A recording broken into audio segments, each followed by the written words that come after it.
오늘 저는 여러분과 함께 하나님의 뜻을 알기 위하여라는 제목으로 말씀을 나누고자 합니다. 우리는 주기도문을 암송할 때마다 뜻이 하늘에서 이루어진 것처럼 땅에서도 이루어지이다 이렇게 말을 합니다. 그렇게 하고도 인생에 크고 작은 일이 생길 때마다 하나님의 뜻을 먼저 찾고 구하지 아니하고 자기 생각대로 일을 작정해버리고 그리고 그대로 해달라고 하나님 앞에 때를 씁니다. 하나님 뜻은 아랑곳 없고 자기 뜻대로 이루어달라고 때를 쓰고 부러지고 몸부림을 치는 것입니다. 그러나 하나님의 뜻은 창세전에 이미 정해져 있습니다. 하나님께서는 이 세상을 지으시기 전에 이미 우리 일생의 삶을 다 계획하시고 예정하시고 예비해 놓으셨습니다. 하나님은 알파요 오메가요 처음과 나중이요 시작과 끝이라 하나님 손에는 우리 일생이 환하게 다 결정되어 얹혀 있는 것입니다. 그 때문에 자기 계획과 생각이 아무리 확고하더라도 일단 하나님의 계시가 오면은 자기의 길을 버리고 하나님의 길을 따라 나서야만 하는 것입니다. 하나님께서는 자기를 사랑하는 자를 위해서 눈으로 보지 못하고 귀로 듣지 못하고 마음으로도 생각지 못한 길을 예비해 놓았다고 하셨습니다. 그리고 그 길을 성령께서 인도해 주겠다고 약속해 놓은 것입니다. 그러므로 우리는 하나님의 뜻을 알기 위하여 적극적으로 성령님의 인도를 받도록 기도를 많이 해야 되는 것입니다. 우리가 하나님을 이끌어가는 것이 아니라 하나님이 우리를 이끌어간다는 것을 늘 알아야 됩니다. 하나님은 목자요 우리는 양입니다. 양이 목자를 인도하거나 돌보는 것이 아니라 목자가 양을 인도하고 돌보는 것입니다. 그러므로 우리가 감히 하나님을 이끌어 나가려고 하고 우리가 하나님을 돌보려고 하는 이 어리석고 무지한 행동을 절대로 해서는 안 되는 것입니다. 여러분은 양이요 하나님은 목자인 것입니다. 목자가 양을 인도하고 목자가 양을 돌보는 것입니다. 이것을 거꾸로 판단해서 잘못 생각하는 사람들이 오늘날 대단히 많습니다. 그러면 우리가 어떻게 해야 하나님의 뜻을 따라 인도함을 받을 수 있을까요? 첫째로 하나님의 뜻을 우리가 알고 하나님의 인도를 받기 위해서는 탐욕을 버리는 것이 제일 중요합니다. 사람의 마음속에 탐욕이 들어오면 하나님의 뜻을 짓밟아 버립니다. 성경에 욕심이 잉태한 적 죄를 낳고 죄가 장성한 적 사망을 낳느니라고 말한 것입니다. 죄란 것은 빗나간다는 말인 것입니다. 활을 쏘는 사람이 관역을 향해서 활을 잡아 당겨 놓았는데 그 관역을 향해서 날아가지 않고 빗나가 버리는 것을 죄라고 말한 것입니다. 그러므로 하나님께서 사람을 위해서 하나님의 뜻을 정해 놓았는데 그 하나님 정해신 뜻과 그 길로 가지 않고 빗나가 버릴 때 인간은 죄를 짓게 되는 것입니다. 그러므로 욕심이 마음속에 들어오면 죄를 짓는다는 말은 탐욕이 마음속에 들어오면 하나님의 뜻에서 우리 스스로가 빗나가 버리고 말고 죄를 짓게 되는 것입니다. 여러분 아담과 하와를 보십시오. 아담과 하와는 하나님의 뜻을 분명히 알고 있었습니다. 동산의 모든 실과는 다 먹되 동산 중앙에 있는 선악을 알게 하는 실과는 먹지 마라. 먹는 날에 너희가 반드시 죽으리라.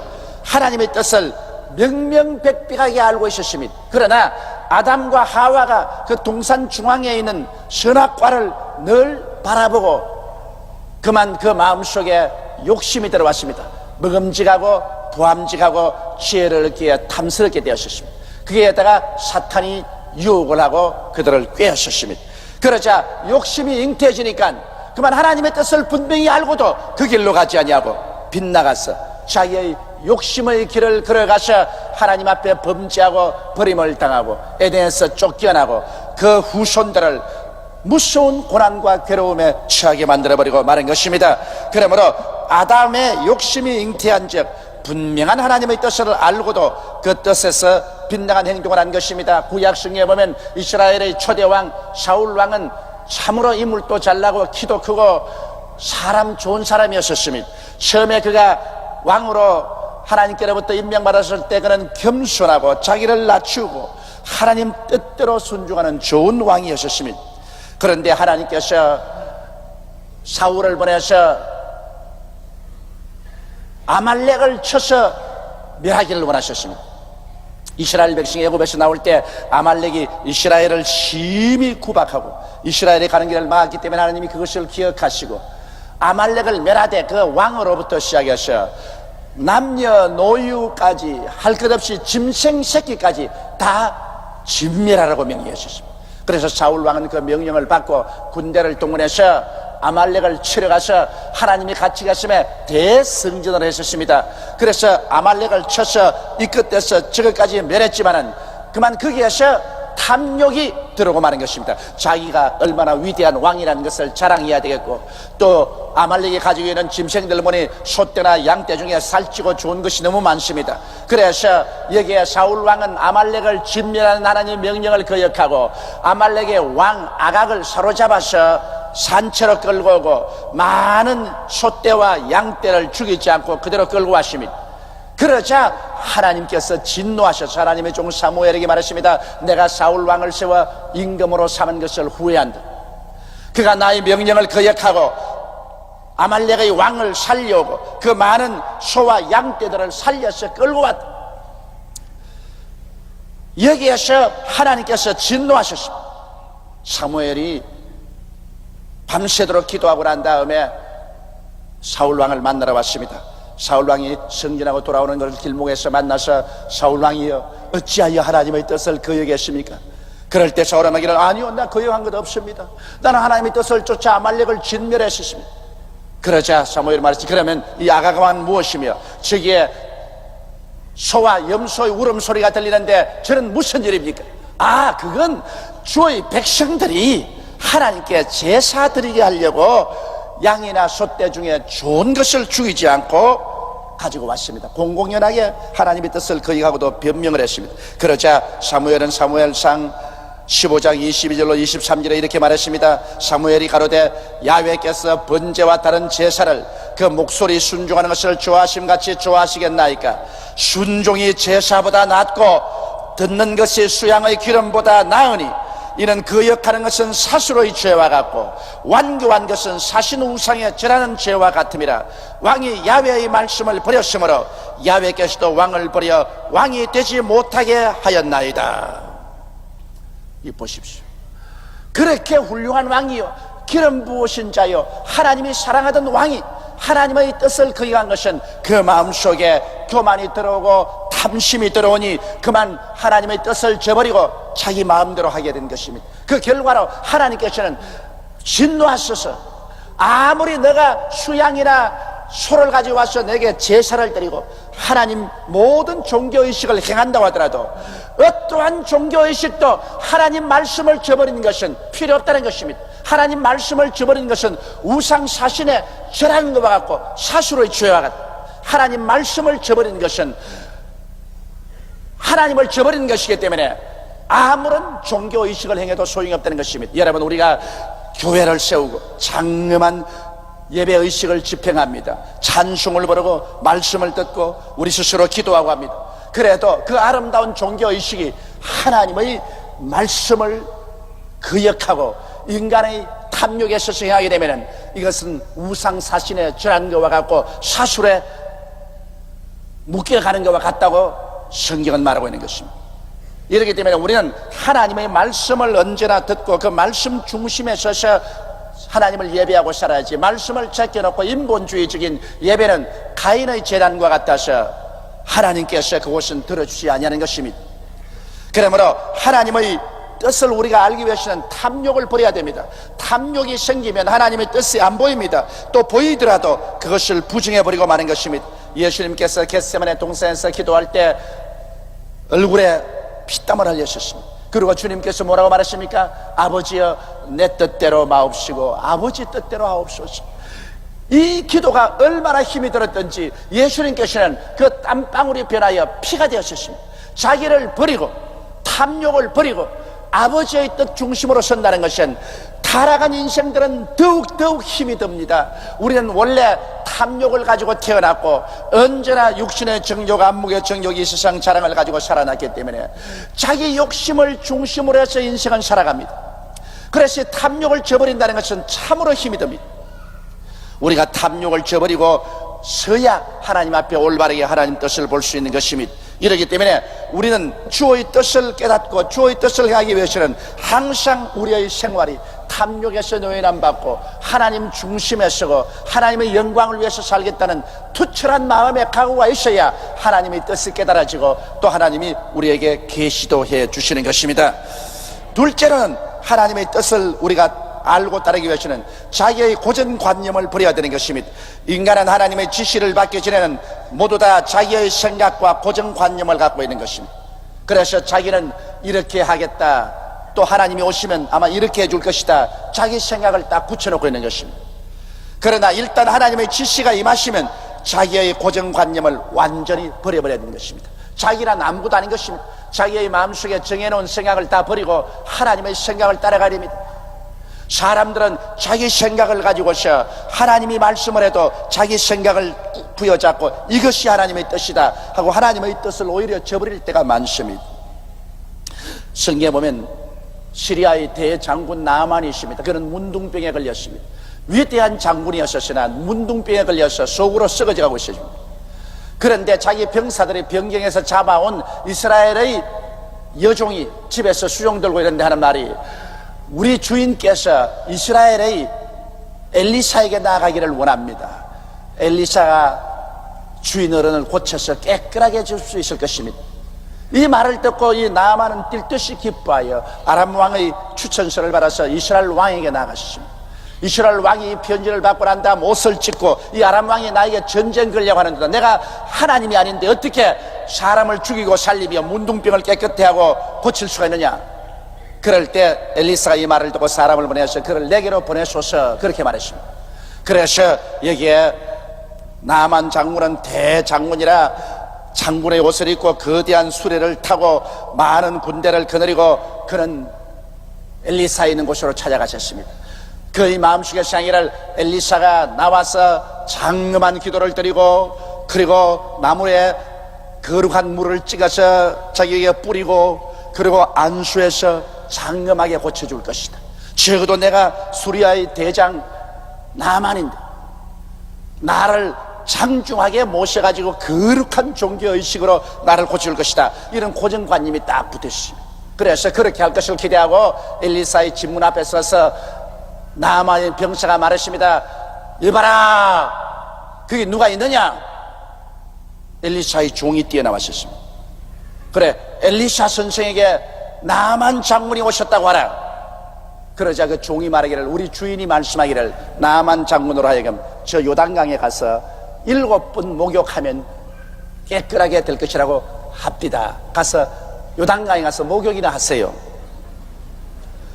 아이, 나만 장군은 고정관념을 가지고 있습니다. 엘리사가 나와서 장엄한 옷을 입고 우슬초를 뿌리고 그리고 물을 뿌리고 안수해서 고칠 것이라는 생각이 딱 돼 있는데, 그 종이 나와가지고서 저 요단강 흙탕물에 가서 7번 퐁당퐁당 목욕을 하면 나을 것이라.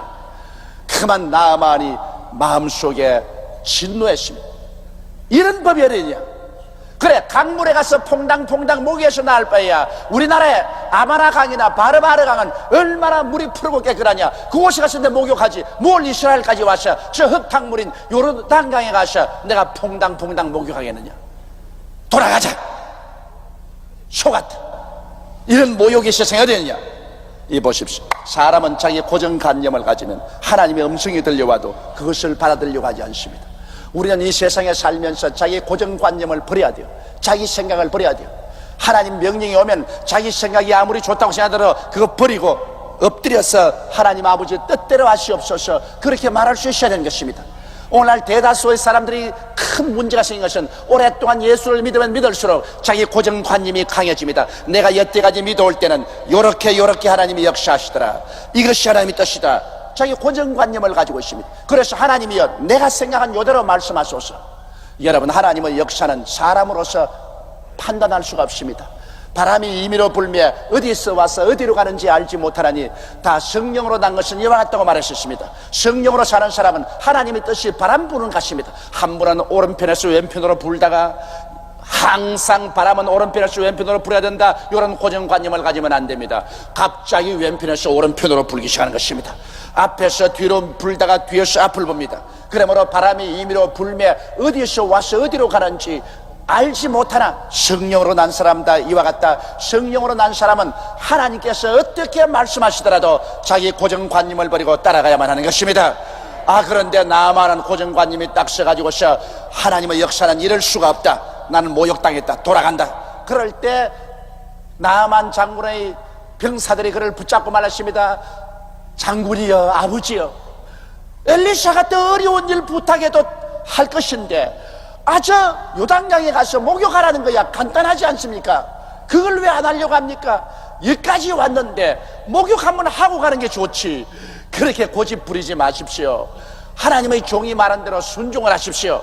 옆에 보좌관을 잘 가진 장군은 참으로 복된 것입니다. 오늘 이 세상에 살면서 자기 주변에 자기에게 아부하는 사람만 갖다 놓은 사람은 파멸됩니다. 그러나 자기 주위에 바른 말을 하는 사람을 많이 갖다 놓으면, 그 사람들의 말을 들으면 그가 생명의 길을 걷게 되는 것입니다. 그런데 나만은 좋은 제자들을 많이 거느리고 종들을 많이 거느리셨습니다. 그래서 그 말을 듣고 그는 마음이 겸손해져서 요단강에 내려가서 물에 목욕을 합니다. 흙탕물 속에 한 번 들어가고 두 번 들어가고 세 번 들어가고 아예 그냥 물이 쭉 내려오니 쥐새끼같이 되었습니다. 흙탕물이 뚝뚝 떨어집니다.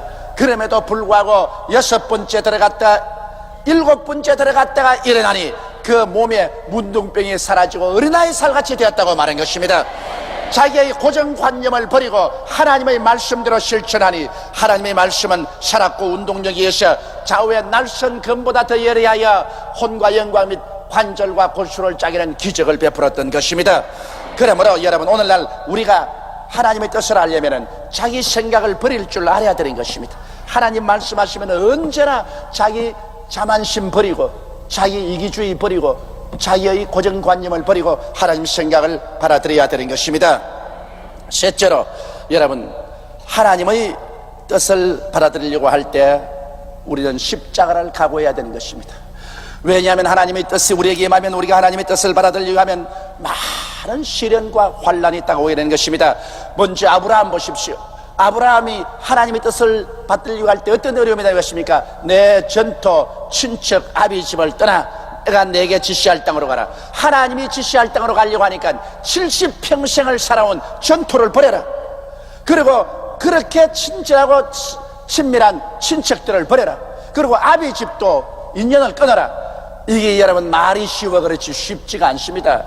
하루 이틀이 아닌 70평생을 살아왔는데 하나님의 뜻을 따르기 위해서는 단호하게 사적인 전토도 버리고 친척도 떠나고 아비의 집과도 인연을 끊어라. 부모와 형제 간에도 인연을 끊고 내게로 와서 내가 지시할 땅으로 가라. 이것은 정말 힘들고 어려운 것입니다. 이것은 십자가 아니고는 견딜 수 없습니다. 그런데 이것이 얼마나 어려웠던지 여기 아브라함은 아비 집의 인연을 끊지 못하고 조카를 데리고 출발한 것이 그에게 두고 후회스럽고 나중에 피투성이의 삶을 살게 된 이유가 되고 마는 것입니다. 이러므로 하나님의 뜻을 따르려면 반드시 십자가가 다가오는 것입니다. 예수께서 친히 말씀하기를 내 부모나 형제나 처자를 나보다 더 사랑하면 내게 합당치 않으며 자기를 부인하고 자기 십자가를 지고 나를 따르지 아니하면 내게 합당치 아니하다고 말한 것입니다. 여러분, 예수님 보십시오. 예수께서 십자가를 걸머지고 높이 달려셨습니다. 예수님께서 십자가에 높이 달리기를 스스로 원하실 적이 있겠습니까? 그러나 아버지의 뜻을 따르기 위해서는 자기를 죽이는 십자가를 걸머지야만 된 것입니다. 이러므로 오늘날 우리가 하나님의 뜻을 따르기 위해서는 십자가라도 내가 걸머지고 사람들에게 버림을 당하는 각오라도 해야 십자가를 걸머집니다. 아브라함은 자기 전토를 버리고 친척을 버리고 아비 집을 버리고 나가는, 예수님께서는 주를 따르려고 하면 부모에게 버림을 당할 때도 있고 형제에게 버림을 당할 때도 있고 심지어는 처자에게 버림을 당할 때도 온다는 것입니다. 그럼에도 불구하고 자기 십자가를 걸머쥐고 자기를 부인하고 주를 따르겠다는 그러한 처참한 마음의 각오와 결심을 하지 아니하면 주의 나라에 합당치 않다고 말하는 것입니다. 오늘날 많은 예수교인들이 너무나 타협합니다. 하나님의 뜻을 분명히 알고도 전토와 타협하고 친척과 타협하고 자기 아비 집과 타협합니다. 그래서 하나님보다도 자기의 육신에 가까운 것을 취하는 것입니다. 이렇기 때문에 하나님의 교회가 발전을 하지 못합니다. 세상의 손가락질을 당하는 것입니다. 우리는 단호하게 하나님 중심으로 서지 않으면 안 되는 것입니다. 그리고 주님을 따라가야 되는 것입니다. 주님을 따라가는 데는 우리의 십자가의 희생이 따른다는 것을 잊지 말아야 되는 것입니다. 항상 모든 사람이 칭찬하지는 않습니다. 주의 뜻을 따르려면 주의 뜻에 거역하는 사람들이 우리에게 무섭게 반발하는 것입니다. 그것이 이웃이면 쉽지만은 그것이 부모요, 형제요, 처자가 될 때는 마음속에 피를 흘려야만 되는 것입니다. 그렇다고 해서 하나님의 뜻을 저버릴 수는 없는 것입니다. 이러므로 여러분, 하나님의 뜻을 따르기 위해서는 십자가를 걸머쥐고 자기가 매달리지 않고는 안 된다는 사실을 알아야만 될 것입니다. 넷째로, 그렇게 하면은 하나님의 성령께서 우리에게 인도를 하기 시작하는 것입니다. 하나님의 성령이 우리 마음속에 인도할 때 어떻게 할까요? 하나님의 성령은 우리의 영혼 속에 기도할 때 깊은 뜨거운 소원을 일으켜서 인도하는 것입니다. 빌립보서 2장 13절로 14절에 너희 안에서 행하시는 이는 하나님이시니 자기의 기쁘신 뜻을 위하여 너희로 소원을 두고 행하게 하시나니 모든 일을 원망과 시비가 없이 하라.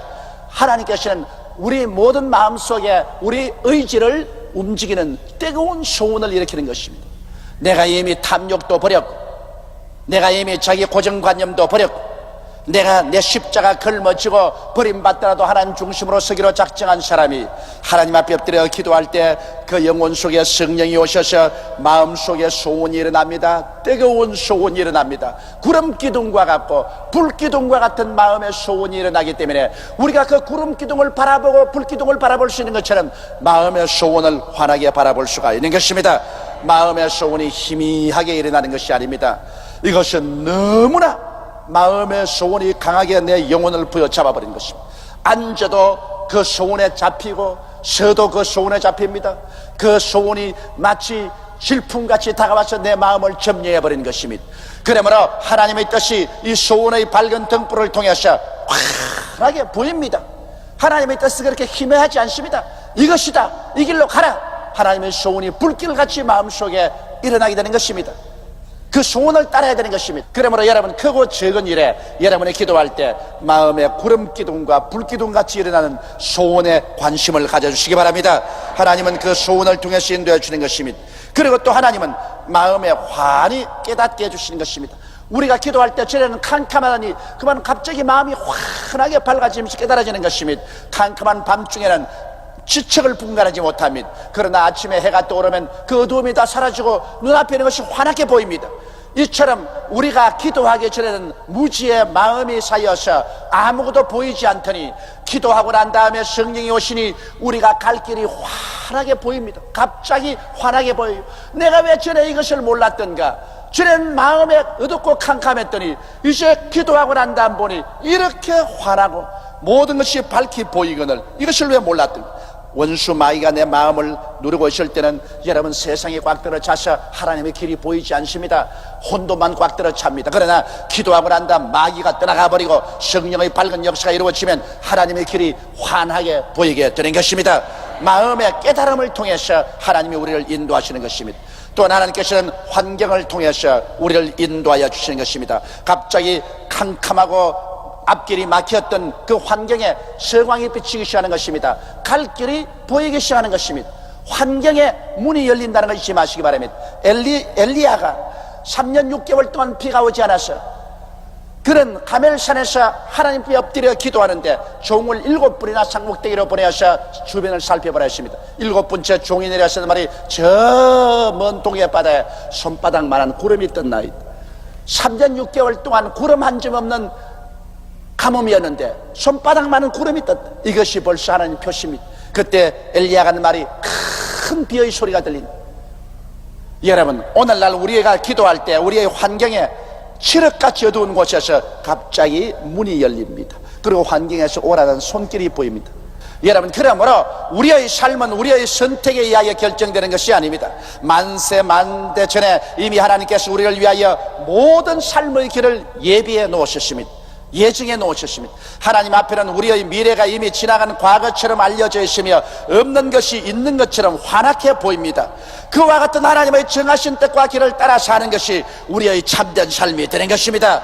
하나님이 이미 만들어 놓은 그 길로, 그 고속도로로 달려가야지. 내가 삽 들고 괜히 들고 하나님 길을 피해서 내가 내 길을 닦아서 나가겠다고 하면 그때는 눈물과 피와 땀을 흘리고 온갖 고통과 괴로움을 당하고 또 목적지에 도달하지 못하고 넘어지는 길이 되고 마는 것입니다. 이러므로 사랑하는 성도 여러분, 우리는 주의 뜻을 알고 주의 뜻이 만들어 놓은 그 신장로, 그 고속도로를 따라 믿음과 순종으로 승리로 나아가는 여러분 되시기를 주의 이름으로 축원합니다.